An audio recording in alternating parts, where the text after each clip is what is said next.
Bonjour à tous et bienvenue sur la chaîne YouTube de Télé 316, habiter l'intérieur, vivre l'extérieur, bien habiter pour mieux vivre. Donc aujourd'hui, nous sommes le 21 octobre 2021 et je suis contente de vous faire cette vidéo. Alors, je ne sais pas si elle sera aussi longue que les précédentes, toujours sur la thématique du 21 du mois avec le balcon jardin, mais en tout cas, il y a quand même des choses qui se passent, même si j'avoue que la vie végétale est un petit peu ralentie.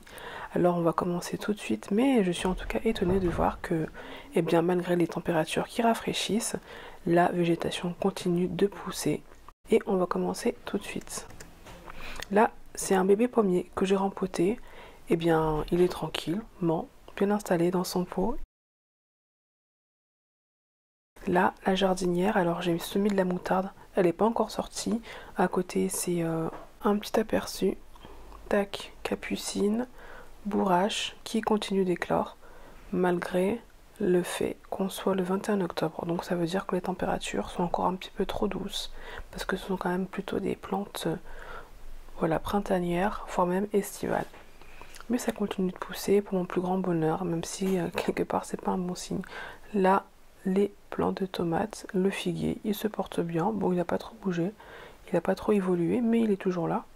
Et comme je le disais, donc les tomates, on voit les fruits qui sont en train de sortir, qui sont en train de jaunir pour bientôt et bien rougir. Voilà, zoom gros plan. Là, on aura une petite récolte de tomates. Bon, ce sera pas la folie, mais en tout cas, ça pousse. Alors là, le plant de poivron, il est un petit peu malade. On a quand même des espèces de mini-fruits, des très très petits là, comme on va voir, qui essayaient désespérément de sortir, mais finalement, rien n'a été produit. Alors je suis curieuse de savoir si finalement, eh bien, tous ces plants qui sont entre guillemets en semi-fructification, en semi-floraison, vont tenir et passer l'hiver pour eh bien refleurir et reproduire au printemps 2022 à suivre. En tout cas, les tomates, elles sont là. Et c'est d'ailleurs marrant parce qu'on n'a plus de soleil direct là depuis quelques jours. Et pourtant, eh bien, elles poussent, elles grossissent et elles sont en train presque de rougir. Là, on a les fraisiers. Alors les fraisiers, égales à eux-mêmes, ça pousse en tout temps. Voilà, une belle fraise. Je vais la manger, vous inquiétez pas, après vous ne la verrez plus. Regardez-moi ces belles feuilles tendres, vertes, c'est un truc de fou, c'est trop trop beau. Bon, on aperçoit des petits points blancs, je sais pas si c'est de la poussière ou si c'est une invasion d'indésirables. J'espère à côté que c'est de la poussière parce que si c'est des pucerons ou autres, ça voudrait dire qu'il va falloir traiter ça pour pas que les plants soient ravagés. Mais en même temps, si c'est de la poussière, ça veut dire que les voisins là, ils ne sont pas prêts. Ça veut dire que Julien Courbet n'est pas prêt parce que là, ça va mal aller. Enfin bref, ici la jardinière de plantes grasses, les succulents, ça pousse, ça pousse, ça pousse à une vitesse folle. Et bien sûr, les figues de Barbarie qui sont toujours là. Donc le figuier de Barbarie, alors il est un peu tacheté de blanc, je sais pas trop ce que ça veut dire, je sais pas trop si c'est un champignon ou si c'est juste voilà un aléa, mais en tout cas il est là, il pousse. Et c'est vraiment gratifiant de voir comment il a évolué. Alors la pousse des figues, c'est quand même de manière générale assez lent, en tout cas des figuiers pardon, c'est assez lent, mais ça se fait, ça se fait, ça se fait, ça se fait. Alors, qu'a-t-on de ce côté? Donc comme vous pouvez le voir, et bien là, persil, ça pousse tranquille avec la menthe à côté. Menthe glaciale, là c'est une plante grasse dont j'ai oublié le nom. Là c'est un bébé citronnier. Et à côté encore du persil. Et je crois qu'on a des copains. Voilà, les feuilles. Je sais pas trop ce que c'est exactement. Ça me dit quelque chose, mais on a aussi des nouveaux copains qui sont en train de pousser, inconnus au bataillon. Là à côté, eh bien ce sont des figues. Alors des figues classiques. Des figues classiques, ça va faire presque un mois et demi que je les ai mises et ça pousse en fait. Il faut surtout ne pas oublier d'arroser. Mais voilà, ça pousse tranquillement et sûrement. Puis les températures sont douces, donc c'est propice à la levée des graines. Là, la bourrache, elle pousse, elle est sortie. Peau de banane que j'ai mise. Bourrache encore, c'est incroyablement dingue. Et là, je sais pas si je suis censée dire merci ou pas au réchauffement climatique parce que j'ai quand même des fleurissements qui se font. Donc là, comme vous voyez, les petites feuilles, c'est tout simplement les œillets qui se ressèment en fait. Voilà, les œillets d'Inde, ça tombe dans la terre, ça repousse comme rien. Bon, j'ai pas prévu ça, mais on va laisser faire les choses. Là, c'est toujours la capucine. Ce que vous voyez un petit peu sur la surface, c'est tout simplement des branches mortes que j'ai mises plutôt de les jeter. Je trouve que ça fait un bon petit protège le sol et puis curieux de savoir si ça va se décomposer. Donc là, on en a à foison, des bébés œillets. Vous avez reconnu avec les petites feuilles, donc ça se ressème tout seul, même pas besoin de les mettre en terre. Là, la ciboulette c'est super, il suffit d'avoir un sol quand même assez humide, et puis elle est tout le temps verte, elle ne pourrit pas, elle ne meurt pas, elle est là. On la récolte au fur et à mesure, et franchement, c'est super bon, avec des bonnes petites pommes de terre, là, comme ça, un peu d'huile d'olive. Super bon. Ensuite, qu'est-ce qu'on a à côté? Eh ben encore des tomates, ça pousse tranquillement. Moi je suis vraiment bluffée parce qu'il y a plus de soleil direct en fait, il n'y a plus de lumière directe. Mais ça continue de pousser, donc bon, on les mangera, on verra les nouvelles. Bon, on a quelques feuilles jaunes, hein, bien sûr des plants, parce qu'ils sont un petit peu fatigués. Là, c'est les courgettes qui n'ont absolument pas prises, et pourtant, eh bien, il y a des petits fruits qui vont bientôt sortir, si jamais ils arrivent à sortir. Enfin bref, voilà pour ce côté ici. Et en tout cas, la belle surprise, ce sont les avocatiers. Regardez-moi ces feuilles. Alors les feuilles, elles sont même plus grandes que ma main en fait. Hein. Vous allez voir, mais les feuilles sont immenses. Et ces avocatiers ne cessent de pousser, en particulier un qui est boosté niveau croissance. Pourtant, je mets pas grand chose, hein. C'est de l'eau et parfois de l'eau de banane. Donc je vous l'ai dit, regardez comment c'est grand. Regardez comment les feuilles sont grandes. C'est incroyable. Et franchement, vous pouvez le faire sur votre balcon.